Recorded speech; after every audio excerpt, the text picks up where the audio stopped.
Bapa di surga, Bapa di dalam nama Yesus, kami mengucap syukur kalau pada saat ini kami boleh ada bersama-sama dalam hadirat-Mu ya Allah.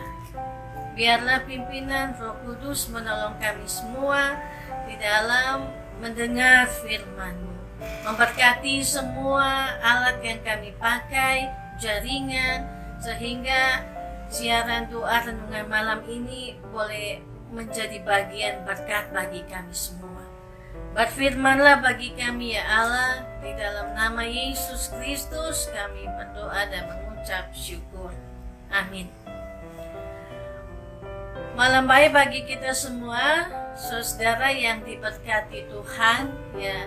Terima kasih Om Buang sudah bergabung bersama-sama dalam doa renungan malam kembali ya, dan semua sahabat yang ada. Hidup untuk tinggal dan berbuah.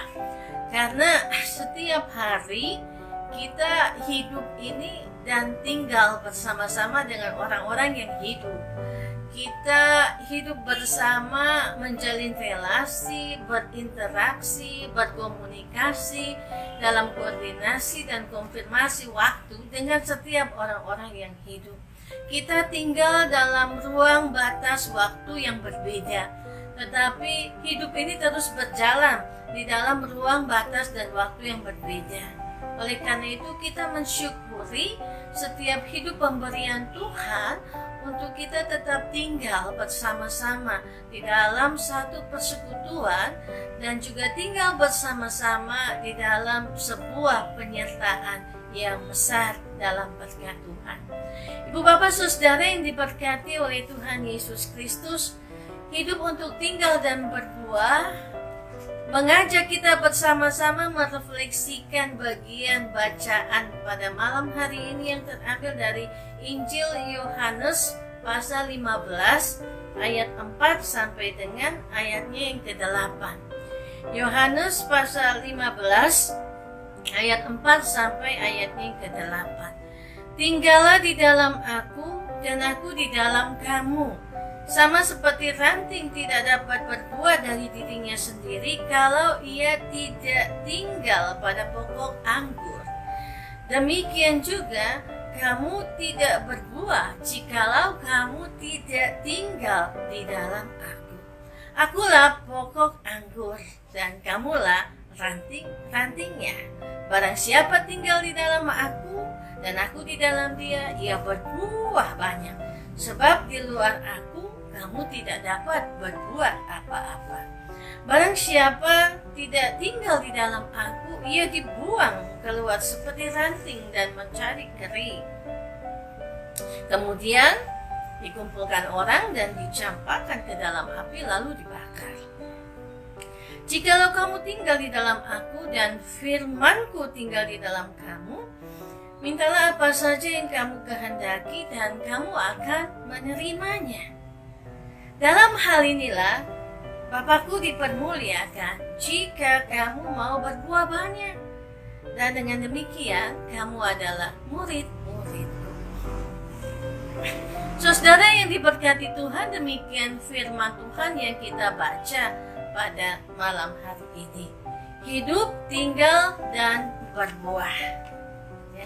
Saat malam juga untuk Bapak Noce dan semua teman-teman persekutuan doa di Jemaat Laharena Usain. Ya, mari kita merefleksikan bagian firman dalam Yohanes 15 ayat 4 sampai ke 8. Ini bicara tentang hidup, bicara tentang buah dari hidup kita. Ya, Yesus ketika memberikan sebuah penguatan bagi murid-muridnya bahwa aku pergi kepada Bapa dan aku memberikan penolong yang lain yang akan menolong, menghibur dan menyertai engkau, adalah Roh kebenaran yang menuntun dan menyertai kita semua. Dan Yesus memberikan metafora tentang pokok anggur yang benar dalam Yohanes 15 ayat 1 sampai dengan 8. Pokok anggur yang benar menjadi bagian yang mengingatkan kita bahwa hidup kita ini harus bertumpu kepada pokok anggur yang benar. hidup kita ini harus berakar kepada pokok anggur yang benar. Yesus mengatakan dirinya adalah pokok anggur yang benar, dan Bapakulah pengusahanya. Setiap ranting yang tidak berbuah dipotong, dan setiap ranting yang berbuah dibersihkan supaya lebih banyak berbuah. Kamu memang sudah bersih karena firman yang telah kamu dengar dan firman yang telah kukatakan kepadamu, kata Yesus. Tapi kamu harus membersihkan dirimu supaya terus berbuah dan menghasilkan. Ya, ranting yang tidak berbuah dipotong, ranting yang berbuah dibersihkan supaya bertambah lebat buahnya. Kita lihat kalau ranting-ranting itu dipotong, ya bagi kita itu sebuah sayatan ya. Dan biasanya pohon yang tidak berbuah itu dilukai supaya dia berbuah begitu. Nah, itu mungkin dalam pemahaman yang ada bagi kita, tapi juga bisa dilihat kejelasannya. Ranting yang tidak berbuah dipotong supaya tumbuh tunas baru lagi, ranting yang baru yang bisa menghasilkan buah yang lebih baik. Ranting yang berbuah dibersihkan supaya dia berbuah lebih banyak lagi. Ini ada dalam seluruh perjalanan hidup kita sebagai anak-anak Tuhan. Dan pada waktu dibersihkan oleh Allah, ya, itu sakit juga, ya. Dan dibersihkan untuk berbuah itu lewat sebuah proses, bahwa Tuhan masih mengizinkan pertumbuhan terjadi sehingga kita tetap menghasilkan buah yang lebih baik lagi. Dan prosesnya banyak dilewati lewat penderitaan, kesusahan, kesengsaraan, bahkan juga di dalam berbagai pergumulan hari ini. Indonesia, dunia hari ini sedang dibersihkan oleh Tuhan. Ya, kita sedang diproses dalam sebuah pembersihan untuk berbuah lebih banyak lagi. Kenapa invasi Rusia dan Ukraina dan perang menjadi bagian dalam kehidupan di dunia ini yang juga terus harus didoakan oleh kita bersama. Lalu pandemi COVID-19 dan berbagai bencana yang terjadi di dunia, di Indonesia dan sekitarnya juga bagian dari sebuah proses yang Allah berikan untuk membersihkan kita, sehingga kita terus menghasilkan buah dalam kontribusi yang lebih baik lagi di dalam berkarya bagi Tuhan. Tinggallah di dalam aku, dan kamu di dalam firman-Ku. Sama seperti ranting tidak dapat berbuah dari dirinya sendiri kalau ia tidak tinggal pada pokok anggur, demikian juga kamu tidak berbuah jikalau kamu tidak tinggal di dalam aku. Jadi kata tinggal itu adalah sesuatu yang penting. Dan Injil Yohanes banyak kali memakai kata tinggal ya untuk menegaskan tentang sebuah pekerjaan yang harus dilakukan bersama-sama. Tinggallah di dalam aku dan aku di dalam kamu. Ya. Ayat 4, 5, 6, 7 kata tinggal ya, dan hampir di dalam Injil Yohanes ada 64 kali ya kata tinggal diungkapkan di sini. Tinggallah di dalam aku. Berarti tinggal bersama itu sangat penting. Sehingga hidup di dalam dunia kita tinggal bersama-sama, mengelola semuanya bersama-sama, dan tinggal menjadi bagian yang mengingatkan kita untuk kita tahu di mana kita tinggal hari ini dan bersama siapa kita tinggal. Yesus mengatakan, tinggallah di dalam aku dan aku di dalam kamu. Ranting tidak bisa berbuah kalau dia tidak keluar dari dirinya sendiri.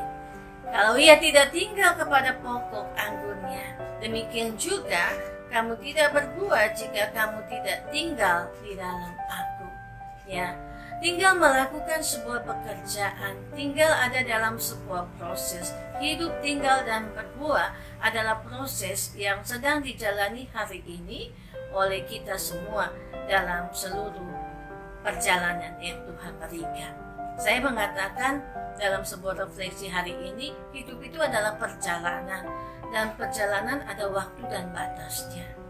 Waktu mungkin kita bisa tentukan kapan kita mau berjalan, ya, kita mau melanjutkan perjalanan kemana. Waktunya bisa tanggal, bulan, tahun. Kita mau vakansi, kita mau ziarah, ya, kita mau melanjutkan perjalanan bersama-sama. Waktu, tapi batasnya juga ada limitnya, ya, ada batas atau limit edisinya, ya, tanggal 1 sampai 10 misalnya, habis itu tidak ada lagi promo.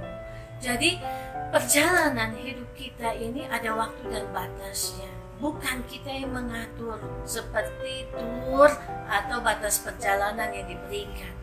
Tuhan yang mengatur, sehingga waktu dan batas yang Tuhan berikan kepada kita berbeda dengan kualitas yang Tuhan mau lihat dalam diri setiap orang untuk hidup, tinggal, dan berbuah di dalam Kristus. Akulah pokok anggur yang benar, kamulah ranting-rantingnya. Barang siapa tinggal di dalam aku di dalam dia, ia berbuah banyak. Sebab di luar aku, kamu tidak dapat berbuat apa-apa. Di luar aku, kamu tidak dapat berbuat apa-apa. Tinggal di dalam Tuhan, tinggal di dalam firman-Nya, kita akan berbuah. Tapi kalau kita tidak tinggal di dalam firman-Nya, di luar aku, kamu tidak dapat berbuat apa-apa. Tinggal di dalam aku, berbuah, dan menjadi muridku. Untuk tinggal dibutuhkan rasa percaya. Untuk tinggal itu juga dibutuhkan, ya, pengharapan. Saya katakan untuk tinggal itu dibutuhkan rasa percaya dan pengharapan, trust and hope, ya. Kita butuh kepercayaan untuk tinggal bersama. Kita butuh pengharapan di dalam menjalani hidup tinggal bersama. Tuhan menolong kita dalam semua hal yang kita alami. Dan untuk tinggal dan bersama-sama menghasilkan buah, harus ada di dalam percaya. Percaya itu berkenaan dengan iman. Iman itu tumbuh dalam hidup kita. Iman itu ditumbuhkan oleh kuasa Roh Kudus. Hidup dipimpin oleh Roh Kudus membuat kita menjadi orang yang beriman, orang yang tinggal dan percaya kepada Allah untuk berbuah. Ya. Saya membaca satu catatan dari Erik Erikson, ya, seorang psikologi anasosial, ya, dalam teori perkembangan psikoanasosial yang dilakukan oleh Erikson. Ada 8 tahap perkembangan yang terjadi dalam kehidupan manusia dari awal dia lahir, bertumbuh, sampai dengan akhirnya ketika dia harus masuk kepada masa di mana dia menjadi orang yang sudah lanjut usia. Ya. Ada tahap perkembangan yang pertama, sebuah pertumbuhan dan pengharapan, itu dikatakan tahap hope, tahap will akan mulai bertumbuh, tahap purpose, ya, tahap kompetensi. Kompetensi itu pada waktu anak-anak sedang mencari identitas dan belajar, ya, itu anak-anak remaja. Dan kita semua hari ini ada di dalam tahap love and care, ya, tahap ke-6 dan ke-7 dalam psikologi perkembangan psikoanasosial menurut Erik Erikson. Orang yang berada di tahap love atau tahap 6 yaitu fase dewasa, ya, fase dewasa muda. Fase dewasa muda itu usia 19 sampai 40 tahun, di mana mulai ada rasa keintiman versus isolasi, karena disinilah di mana orang mencoba membangun karirnya. 19 sampai 40 tahun orang sedang mencoba membangun karirnya dan masa depannya, mencari keintiman dengan teman sahabat yang menjadi pasangan hidupnya, dan mereka menikah dan mereka juga berbagi dalam proses bertumbuh bersama dalam sebuah keintiman.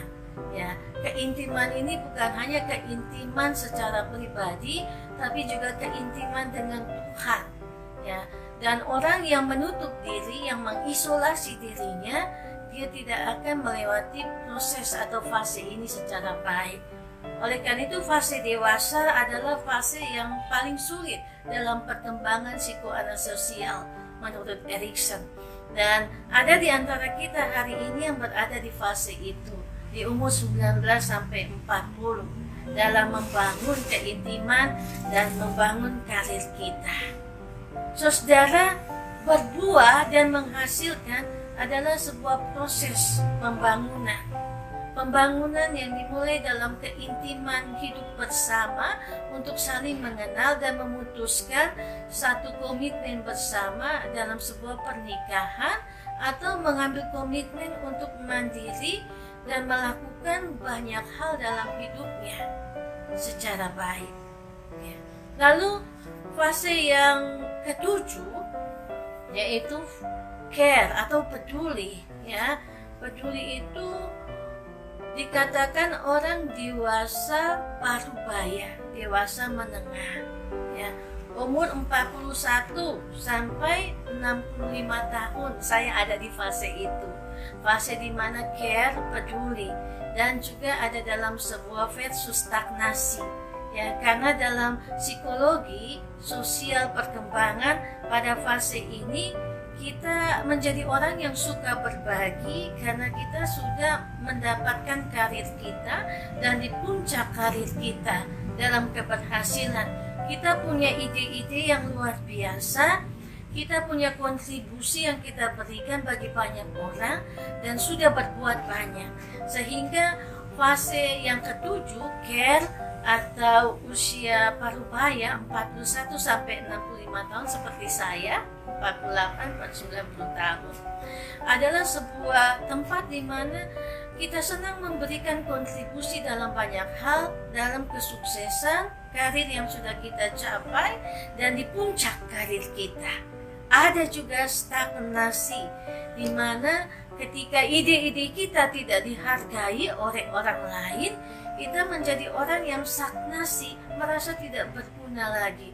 Karena di fase ini ketika orang mau memasuki 50, 60 pensiun, 60 ke atas pensiun, 65, kita merasa saya masih bisa memberi kontribusi, tapi kenapa saya tidak dihargai dengan setiap hal yang saya berikan kepada orang lain? Inilah stagnasi yang terjadi dalam kehidupan kita yang membuat kita tidak bisa berbuah lebih banyak, tapi juga membuat kita bisa berbuah lebih banyak dan lebih baik lagi.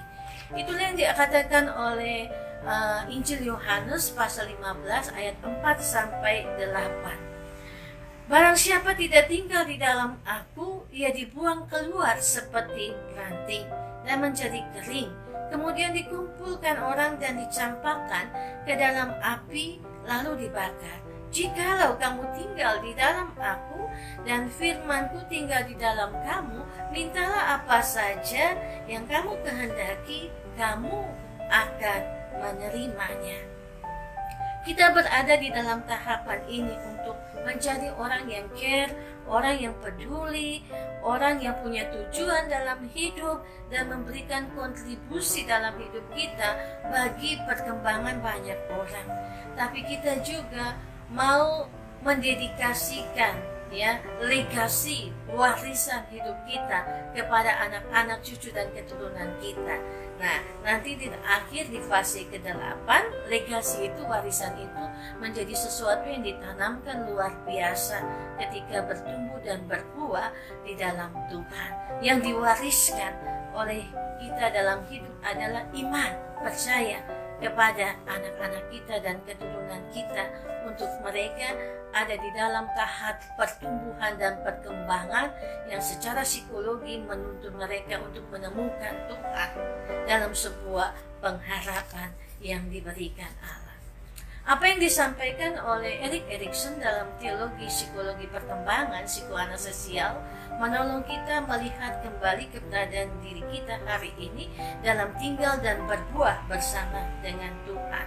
Menjadi murid Yesus, murid yang mau tinggal dan berbuah di dalam perjalanan hidup kita, dalam keintiman kita untuk mencari hadirat Tuhan dan bersosialisasi dengan banyak orang, dalam koordinasi pelayanan yang kita lakukan, kita juga menjadi orang-orang yang bukan hanya kuantitasnya ya banyak, tapi orang yang memiliki kualitas yang teruji untuk bisa memberi kontribusi yang baik bagi pertumbuhan dan perkembangan banyak orang. Saudara yang diberkati Tuhan, iman percaya kepada Tuhan menjadi sebuah proses untuk kita tinggal, hidup, dan berbuah bersama dengan Tuhan. Saya pernah kasih contoh begini, ya, sama seperti seorang yang sedang membawa kendaraan. Kita selalu dipandu oleh apa yang namanya tukang parkir, ya, tukang parkir di mana saja. Dan setiap kali kita parkir, tukang parkir itu yang memandu kita. Saya pernah katakan ini juga sebagai sebuah contoh pada ibadat di persekutuan doa. Ya. Jadi kalau tukang parkir bilang kepada kita terus, ya, kita akan terus, karena kita ingat, oh ya, dia memandu kita terus. Lalu ketika kita mau mundur, dia bilang hop, sudah, berarti sudah, itu ada batasnya. Hop, ya, sudah, berhenti. Artinya hidup kita ini dipandu dan dikendalikan, ya. Dan yang memandu kita itu Tuhan. Ya. Kalau tukang parkir saja yang memandu hidup kita untuk kita parkir kendaraan, kita percaya kepada tukang parkir, masa kita tidak percaya kepada Tuhan? Ya, kalau dia katakan terus, ya, kita terus, ya. Aduh, kan dia bilang terus, ya. Terus kita bilang, oh ini maju. Tapi kalau kita dengar dia omong, sebenarnya tukang parkir bilang trust, terus, TRUST, trust, ya, percaya. Dia mengatakan ayo maju, percaya bahwa saya bisa memandu untuk parkir dengan baik. Ya, lalu dia bilang, ya, mundur dulu, mundur. Kita mundur, lalu kita menunggu, dia bilang hop, kita berhenti, ya. Karena apa? Di belakang ada bahaya, ya. Kita menaruh pengharapan kita kepada tukang parkir itu, dan ketika dia bilang hop, kita berhenti. Kita menaruh pengharapan bahwa dia bisa memandu kita dengan baik dalam memarkir kendaraan kita. Hop, ya, HOPE, hop, pengharapan. Ya, iman, percaya, dan berharap kepada Allah yang memandu hidup kita. Terus berharap kepada Allah, trust and hope, ya, terus berharap kepada Allah. Kehidupan kita hari ini adalah kehidupan yang terus berlanjut dengan trust, percaya. I trust you, saya percaya kepadamu, saya percaya kepada Tuhan, bahwa Tuhan yang memandu kehidupan saya. Hope, saya berharap bahwa dalam perjalanan ini Tuhan tetap memandu saya untuk berjalan secara baik. Hidup, tinggal, dan berbuah ada di dalam percaya dan berharap kepada Allah. Sehingga Yesus mengatakan dalam hal inilah, ayat 8, Bapakku dipermuliakan. Jika kamu berbuah banyak, dan dengan demikian kamu adalah murid-muridku, murid-murid Yesus. Hidup, tinggal, dan berbuah menghasilkan adalah bagian dalam hidup seorang murid Kristus, murid yang terus bertumpu kepada pokok anggur yang benar, yaitu Yesus Kristus, murid yang mau dikerat dan dibersihkan oleh yang punya hidup itu, yaitu Yesus. Dan kalau hari ini Tuhan sedang membersihkan kita sebagai ranting untuk terus berbuah, taruh itu pengharapan di dalam Tuhan. Biarlah Tuhan terus membersihkan. Mungkin caranya menurut kita sangat sulit, ya. Cara Tuhan membersihkan dengan berbagai persoalan yang kita hadapi, mungkin juga persoalan rumah tangga, mungkin juga anak-anak sekolah, sakit penyakit, pergumulan hidup kita. Itu cara Tuhan membersihkan kita, ya. Dan cara Tuhan membersihkan kita supaya kita tetap tinggal dan berbuah, menghasilkan, dan Allah dipermuliakan di dalamnya. Cara Tuhan membersihkan kita adalah cara yang luar biasa. Ada banyak keluarga yang sampai dengan hari ini masih ada dalam proses pembersihan, yaitu supaya dia bisa menerima kembali keberadaan dirinya. Saudara yang ditinggalkan karena COVID-19 masih ada dalam proses pembersihan dan pemulihan yang Allah berikan, yang ada di dalam bencana, bahkan perang Rusia Ukraina hari ini, ya. Korban perang juga bagian dari cara Tuhan membersihkan ranting-ranting supaya pokok anggur itu berbuah dan menghasilkan, ya. Mari kita mensyukuri setiap berkat Tuhan dalam kehidupan kita hari ini, ya. Tuhan Yesus memberkati kita semua, dan biarlah kita boleh menikmati bahagia dalam hidup yang Tuhan berikan. Hidup terus berjalan, hidup tinggal dan berbuah di dalam Tuhan.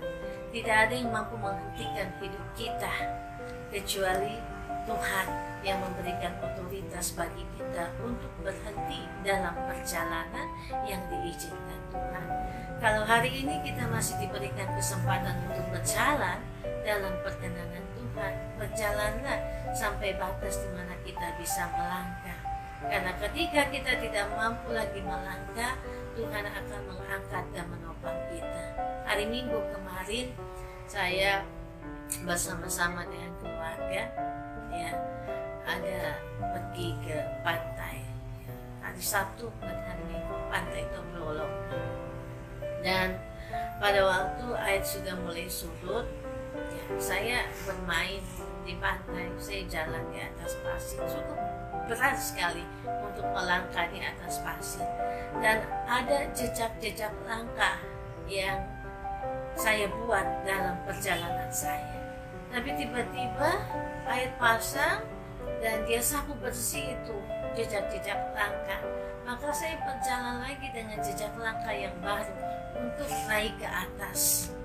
Ya, saya merefleksikan hal ini, bahwa hidup kita ini adalah sebuah perjalanan yang kita lalui, dan perjalanan itu menjadi perjalanan yang melelahkan bagi kita.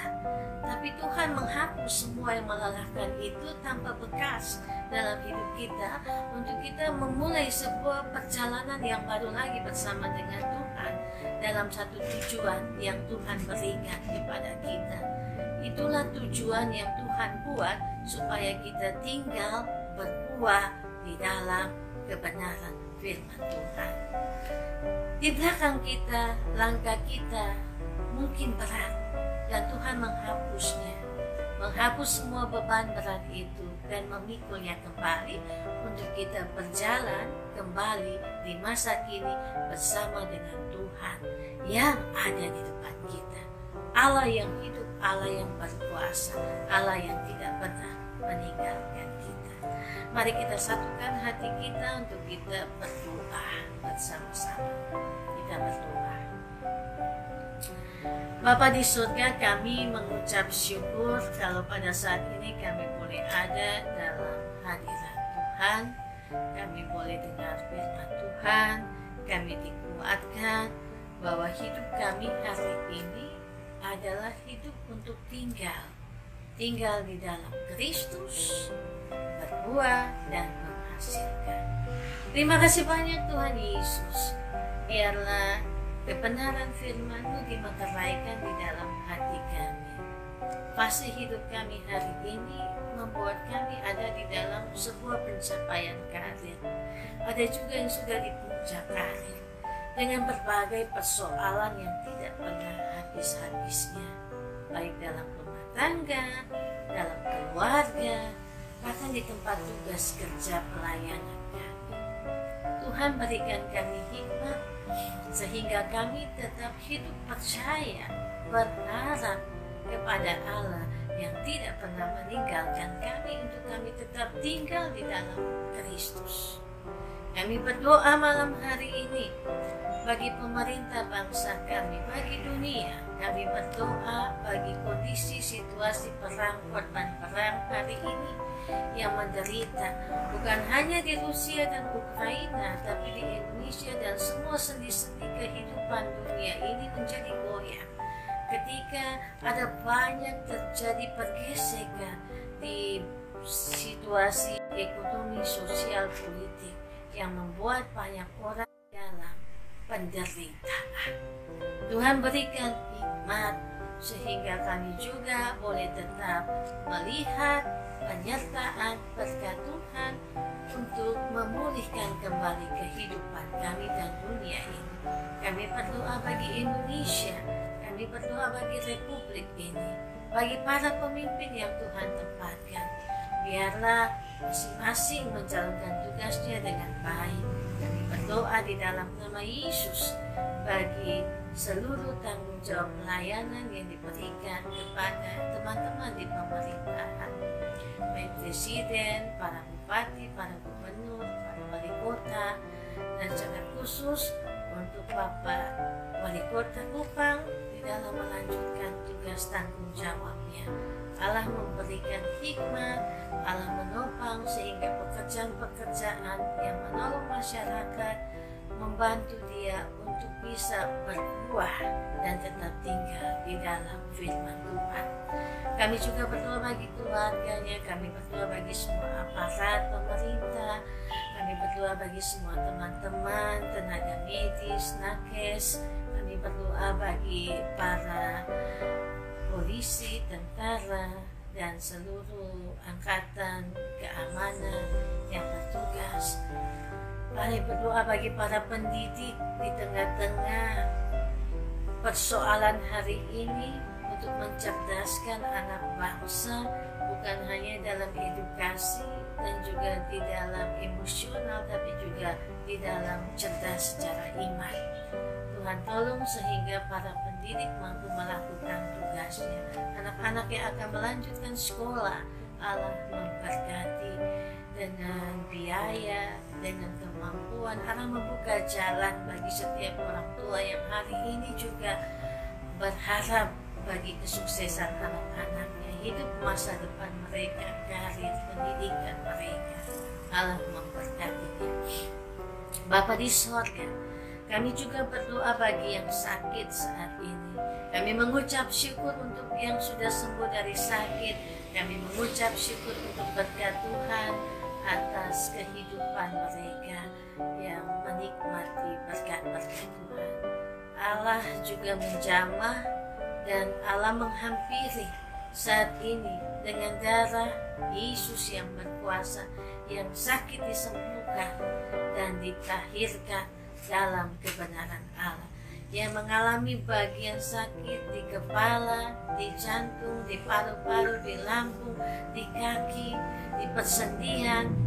Tuhan, dengan cara-Mu yang ajaib, Engkau melakukan karya penyembuhan bagi anak-anak yang berada di dalam kesulitan, kesedihan karena ditinggalkan, teman-teman yang masih mengalami sebuah rasa kehilangan karena COVID-19 merenggut hidup orang yang mereka kasih. Allah memberkatinya. Dan terlebih saat ini Tuhan melihat kami, Tuhan menatang kehidupan kami. Semua yang sedang berdoa saat ini di dalam nama Yesus, apapun persoalan hidup mereka, darah Yesus berkuasa, dan di dalam nama Yesus ada sebuah bagian yang Tuhan pulihkan dalam hidup kami. Allah membuka pintu berkat, darah Yesus membuka pintu berkat. Dalam nama Yesus kami mendapatkan bagian dalam berkat Tuhan itu. Terima kasih banyak Tuhan Yesus. Arahkan hati kami untuk hidup dalam berkat-berkat-Mu. Dan biarlah bagian hari ini menjadi bagian kami bersama dengan Tuhan. Kasih karunia damai sejahtera dari Allah Bapa di dalam Yesus Kristus dan Tuhan kita, dalam persekutuan dengan Roh Kudus, menyertai memberkati kita semua hari ini sampai selama-lamanya. Amin.